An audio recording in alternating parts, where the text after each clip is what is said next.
we praise you for your goodness, the life of ating Auntie Myrna.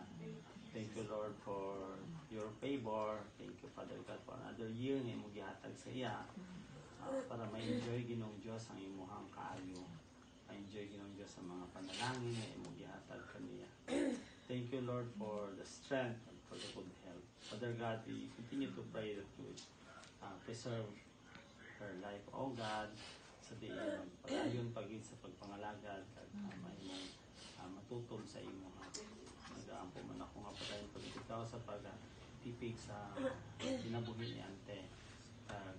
Padayon man ikaw, Lord, nga mag-aakil kaniya sa may panglawas, long life, O God, para kaniya diin ma-experiensya niya pag-itinong Diyos ang imuhang mga nindot nga plano. Kaga makauban Ginoong Diyos ang mga kapuhan, kag ma-enjoy Ginoong Diyos ang bonding with her family. Father God, nag-aampo pag ikaw man, padayon Ginoong Diyos sa tipig kaniya, ikaw maghatag Ginoong Diyos sa kaalam, o sa tiin ma-fulfill niya Ginoong Diyos ang imuhang plano nga imuhang giandam para kaniya. Father God, nag-aampo man ako bis pamanggani sa mga kabataan pa tayo na ikaw, Lord, sa pag-bless kanila, kay Leslie, kay Limuel, kay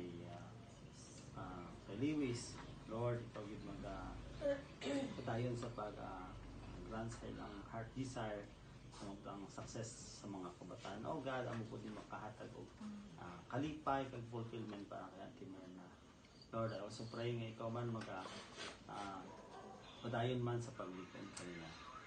We thank you, O God, for her life. We thank you also, Lord, sa imong pagabuhaton pagyon. We thank you, Lord, sa pamangani, sa bounty, naadto sa mga tubangan, expression ni Diyos sa imong generosity sa imong gibuhat para kanila. Thank you, Father God, for all these blessings, O God.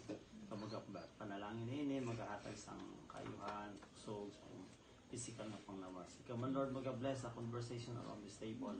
And we continue, O God, to give us joy and continue to embrace us, O God, with your love. We trust everything unto you with much thanksgiving through Christ our Lord. Amen. Amen. Amen.